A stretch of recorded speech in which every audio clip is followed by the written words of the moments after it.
Good afternoon. I'm Gordon Porter, the Director of Inclusive Education Canada, and I'd like to invite you to this introductory session of our series, Let's Chat About Inclusive Education. Today I have several co-hosts with me, and the three of us will be hosting sessions that hopefully you'll find interesting with individuals who work on inclusive education in Canada.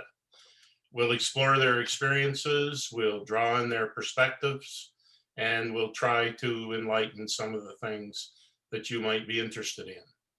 Our guests will include educators, researchers, advocates, parents, and more. From time to time, we'll chat with others outside Canada and on an international or global basis. We think that these guests will have interesting things to share, and we hope you'll join us for these sessions. The format will be very informal. We tell our guests and we're telling each other that we're going to behave as if we're just sitting in a coffee shop, having a cup of coffee and learning from each other our thoughts about what's happening with inclusive education. When the sessions are posted to our website and shared on social media, we'll list links to anything that our guests think is relevant to their work, like an article or a video or something that you might want to follow up with. So the three of us will be your hosts. We'll be acting for you as we chat with our guests. And the three of us will not always be here. Occasionally you might be replaced by one or more colleagues when that's appropriate. So with that, let me introduce myself, and then I'm going to have each of my colleagues introduce themselves. So I'm Gordon Porter, as I said, and as Director of Inclusive Education Canada, I work with Inclusion Canada and with professionals and colleagues across the country to promote and inform about inclusive education. We have a website, Facebook, Twitter account. We try to share what we can, but we depend on what we get from people out in the field, and we can always share more and do better. And hopefully, if you participate, that'll help us do that. I got into this work from being a public school educator. I got connected to services for kids with disabilities, and it came a point in my career where I was responsible for implementing what we now call inclusion in the schools of Woodstock, New Brunswick.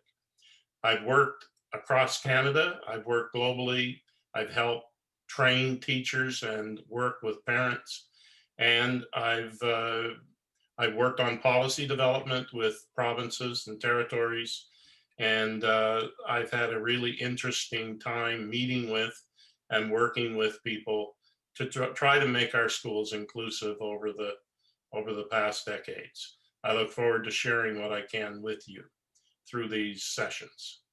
Now I'm going to invite my colleague Diane Richler to introduce herself, and when she finishes, Jacky Specht will do the same. So over to you, Diane. Thanks, Gordon. As I was listening to you talk, it occurred to me that I was first hired at what is now Inclusion Canada, hold your breath, 50 years ago in 1971. And I was fresh out of a bachelor's degree at university. My background had been studying psychology, and I was very involved in human rights issues, largely coming out of the recognition of human rights after World War II. And the reality is I got my job with Inclusion Canada because there was no one who was qualified. There was practically no work being done to support individuals with intellectual disabilities and their families. And it was a very critical time in thinking about supports to people with disabilities, because for the first time, coming out of Scandinavia, and then largely promoted by Wolf Wolfensberger, who was the one who hired me at Inclusion Canada. The principle of normalization was being proposed, which suggested that people who had intellectual disabilities should be able to live lives like their non-disabled peers and together with their non-disabled peers. And that just made so much sense to me with my background. And as I started to look at the different kinds of services that would be needed in communities in order for people not to keep relying on the institutions that existed across Canada at the time, it became very clear that schools were the key. At that time, many of the schools were still operated by local associations. The public school system wasn't even contributing finances. And gradually they started to pay for the services and then eventually take them over. And I had an opportunity through my experiences to learn, especially from Gordon and the work that was happening in New Brunswick. And eventually we started to see a great interest from people internationally in what was happening in Canada. And that helped me to move into the promotion of inclusive education through the umbrella organization that Inclusion Canada belongs to, Inclusion International, through them to the umbrella organization of all disability groups, which is the International Disability Alliance, and now working extensively with different organizations, with a number of UN organizations, in order to promote inclusive education really as the bedrock of recognizing and realizing the human rights of people with disabilities. So Jacky, I'll turn it over to you. Great, thanks, Diane.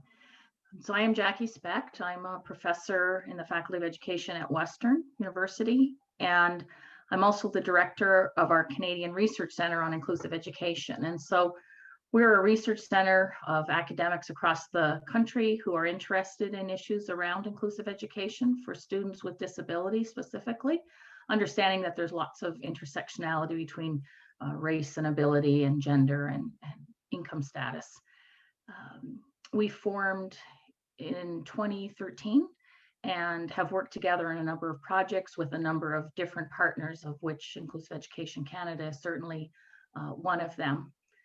I've been in the field of education for about 30 years, so I haven't seen perhaps as much change as Diane, but I've certainly seen a lot of change. When I began, we still had every school with different segregated classes, and that belief that kids with disabilities could not learn in the general education classroom. And so I do think we've come along in our thinking in that way, but certainly not enough. And I think that's where my passion comes in, is to promote that understanding that it is a human right, education is a human right, and all of the research we have supports inclusive classrooms. It does not support segregation. And so I think that's where I come from, and that's where my passion is, and I'm looking forward to chatting with our different guests in that venue for sure. Thanks.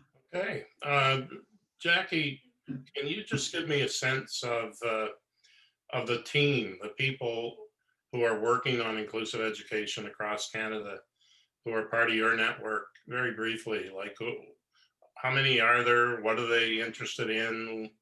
Where do they work? So we have, there's probably about 25 researchers that are currently in our center, anywhere from Memorial University of Newfoundland out until the University of Victoria. And most provinces, we've had people come in and out, but most of our provinces are covered. And I would say, again, that we are interested in different areas. At the very basic, we all believe that education is a human right, that we are focused in certainly on that social and emotional development of students, and also promoting academic inclusion, that's important. It's not just about being in the classroom, it's about participating in what's going on in our system. So I think that's, broadly the kind of work that all of us do. I think the nice thing about the center is, before this center existed, people were doing their research, but it was quite siloed because of our provincial education system. People were doing their work in New Brunswick, and people were doing their work in Ontario, and people were doing their work in BC, but we didn't really have a sense of what we were doing. And we would come together at conferences, but probably not really chat. I think what this center has done is given people space to chat and build relationships. And so the work that's being done is starting to be more across Canada, as opposed to just staying within a city or a province in that way. So these people you're talking about are university professors, teacher trainers, people in psychology and education, that sort of thing?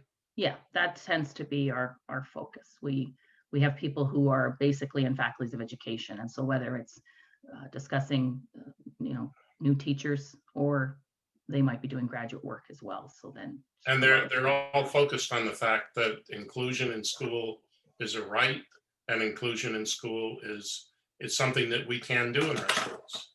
Yes, I would say that's what we all have in common. Now, Diane, turning to you. Can I react to that? Sure. Please do. Because one of the things that I found really frustrating in working with people who come from a human rights perspective rather than an education perspective is that although people talk about the right to education, they have a hard time understanding the right to inclusion. And they think about educating learners who may have different learning styles as requiring some kind of technical magic. And they really don't see the inclusion as the right. They can understand the right to education, but they often fall back on that meaning a right to any form, which is usually segregation. How do you see the people in your network dealing with the right issue? Yeah, I think that's a really common perspective that we see, Diane. And we know the Human Rights Code says education is a human right, regardless of disability. But people will still say, but if they're in a school and it's a segregated setting, that's the best setting for them. We discuss that and say, there's actually no research to support that. The research does support all children learning together in the classroom. It doesn't mean that they have to be there from 9 o'clock in the morning till 4 o'clock in the afternoon constantly. That if sometimes it is a need to be pulled out for an understanding of specific skill set for a short period of time or a set period of time, that's okay, because that's part of the learning. But as most as possible, we should be thinking about students in the regular classroom and not thinking that they need something special and magic from the time they're 4 until they're 18, because that's not what any research would support. So I'd say we say human right, but it also means being with your peers in the regular classroom, not in a separate setting. So that's not really a point of disagreement within your network? I would say not, and that's what we certainly try to promote, that the right to education is the right to be with your peers in your neighborhood school. That's really what we ought to be working towards. Now, Diane, when you started in this work, and particularly, let's say, even back in the 80s, how is what Jacky's just described different from what it was like at the university level with academics in those days? It was practically impossible to find anybody at a university who would support the idea of inclusion. At the time, Gordon and I worked for a while with Marcia Forrest and helped set up a program at McGill University where Evie Lusthouse was willing to start a summer institute program with us, which I think really critically was attended both by educators and by family members, which gave it a richness that both improved the quality of the learning in the course, but also created networks for change going forward. But pretty much the faculties of education were very entrenched in the old patterns of special education. And that's what was being taught. In Yeah, and fact, in those early days, you turned to Americans at universities there, Syracuse, maybe in particular, with Doug Bicklin and his colleagues. That's right, for sure. yeah. So, what would you say today is the issue that that you're working on most specifically, Jacky? Well, I think what we do as a whole is say there is a lot of research to say that inclusive education works. And there's a lot of research that would say this is how we should be working with all students in our classrooms.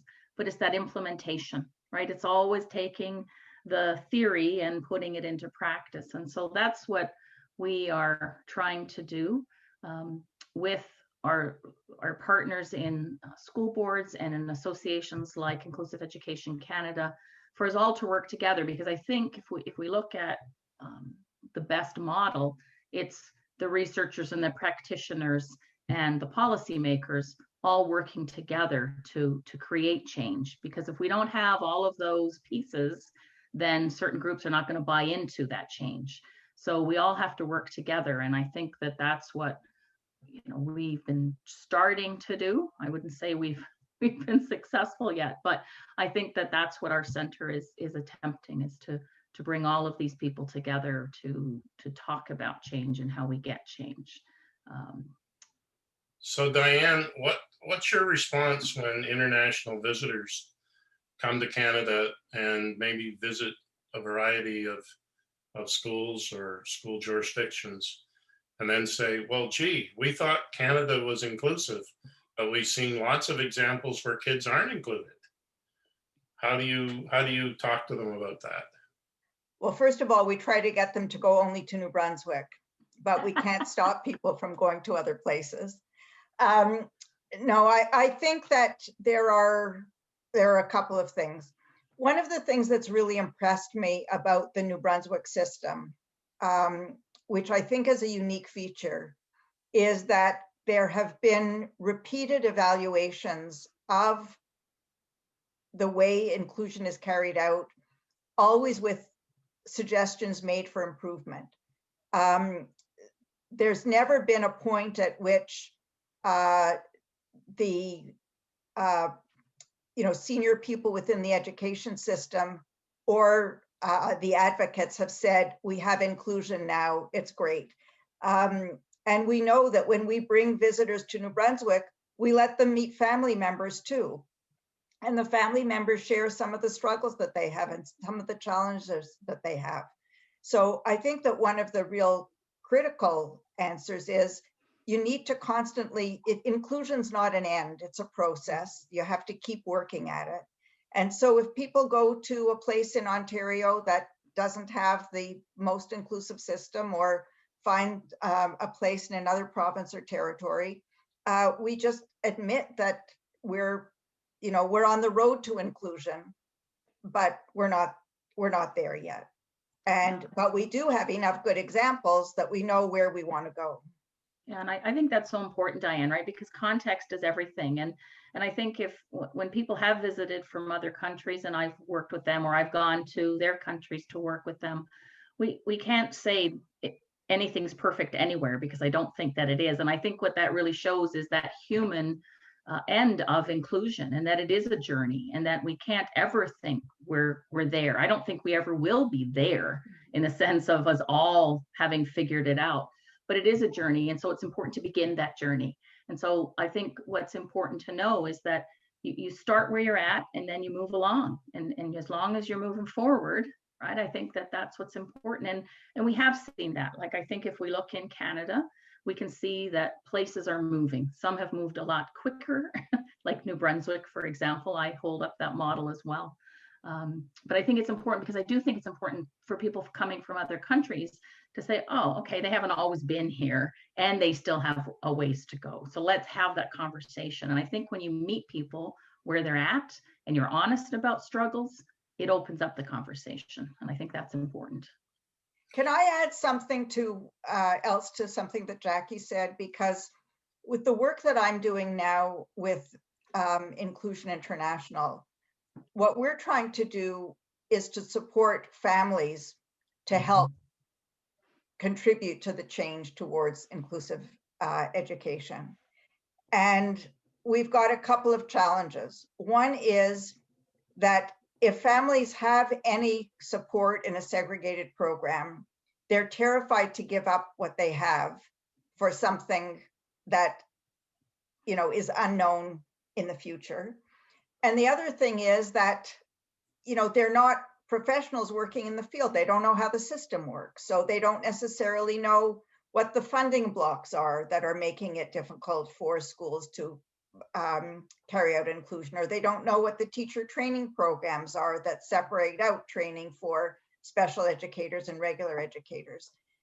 Do you have any advice, or do you know of some good examples of supporting families so that they can be clearer in terms of what they're asking for and more effective in terms of what they're working towards? Yeah, I think those are good questions, right? Because a lot of people will say, well, we tried inclusive education, didn't work. And then I'll say, well, that's because it probably wasn't inclusive education, right? Right. But I get that. I get that fear that it is the unknown, and why should my child be the guinea pig? Because I hear that a lot. And I do think it is about opening up those channels of communication and for parents to know what the education system is like. I've had a lot of parents speak to me and say, we need something like this. And so I often wonder if that's something we ought not to be getting more involved with, is helping parents understand the education system and giving them a voice. So at the same time, schools need to listen to parents. Schools need to know that these parents are expert in their children and what is necessary. And I always think at the end, everybody is working for that child, but the perceptions are perhaps a little different. And so animosity builds and then it falls apart. And any parent I've ever spoken to, because by the time they call me, they're at their wits' end, right? It's the communication that's fallen apart because people are trying to protect their child as the parent and that learner in the schools. And so it's a dance. But I think that we do have to do better at communicating between schools and families, and that schools need to understand that, yes, they're the education people, but the parent has a lot of understanding about that child, and working together is better than fighting. There are a few people out there working to inform parents, but not nearly enough. And if you look at it systemically, it's hard to see where you can get the money, the investment, in order to work with parents to the degree that I think we'd need to deal with the issue. Our local school district's going to invest so that they work with parents and raise their expectations. And then that turns around putting pressure on the teachers and administrators to do things maybe better than they have been in this area. So they'd be in effect funding something that puts more pressure on themselves. Or our ministries of education going to do that? And then they've got to deal with the school districts who say, we'd be happy to do better, but you need to give us more money. Or our social development agencies or foundations going to invest in it. And in my years of being involved with this, and I think, you know, Diane's experience has been the same, I expect, is that nobody really wants to invest in that. And you can't do it by just friendly discussion between people in their spare time. It takes an investment. So maybe that's a challenge going forward. I agree. It'd be good to speak to some parents and educators together to see the thinking and how we move it along, because there are places that do it well, so not enough. Let me direct the question to Jacky. My sense is that young teachers who graduate from universities these days have better training than ever on the skills they need to be inclusive, whether it's universal design for learning, uh, how to personalize education, use of technology. They have skills and knowledge that their predecessors 30 years ago didn't have at all. But I hear from many of these young people that they get out into the school, and by their second, third, or fourth year, the sharp edges of their training have been knocked down to the point where they sort of succumb to the existing status quo in the school, that they're there. Then what's your experience with that? Do you find that some of the young people that you send out into the schools, do they stay with the kind of insights and sense of mission that you give them when you graduate them and send them into the field? Is that an issue? Well, it is an issue, right? And some of our work has looked at what are those experiences that help develop inclusive practice. And so it is about the people that they're working with within their school. So if those people are inclusive and the school has an inclusive bent, they are going to be more likely to maintain that than if they get to a school that is not inclusive at all, because then they're listening to the people around them. So it really is about in the environment. And I think that's why we have to have systemic change. We have to do what New Brunswick did and not allow individual school boards and individual schools to decide if they're going to be inclusive or not. I think that's really where we have to see that change occurring. Okay, our time's nearly up. Final word from you, Diane? I guess it's encouraging to know about the network that exists now, Jacky. And I have to admit that since I've been working more internationally, I've become a bit out of touch with what's happening in Canada. So I'm going to be very selfishly trying to gain whatever I can from you and from the other people that we get to chat with over the next little while, to share those experiences internationally. And I think there's no question that Canada and New Brunswick's approach to inclusive education helped to shape the United Nations Convention on the Rights of Persons with Disabilities. It's had a profound effect around the world, but we've sort of gotten so far, and we need to reach the tipping point. And so I hope that I'll be learning a lot to help me keep pushing up the hill so that we can reach that tipping point. Final word, Jacky, very briefly. Yeah, I'm looking forward to the discussions as we move along, because I think we can all learn from each other in our own experiences.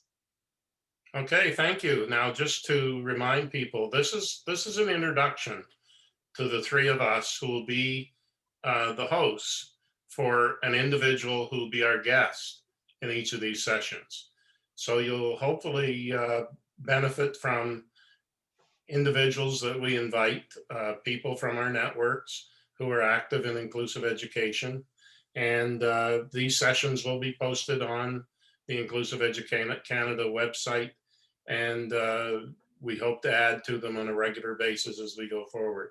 So join us again, and we look forward to sharing more with you as we proceed. Thanks.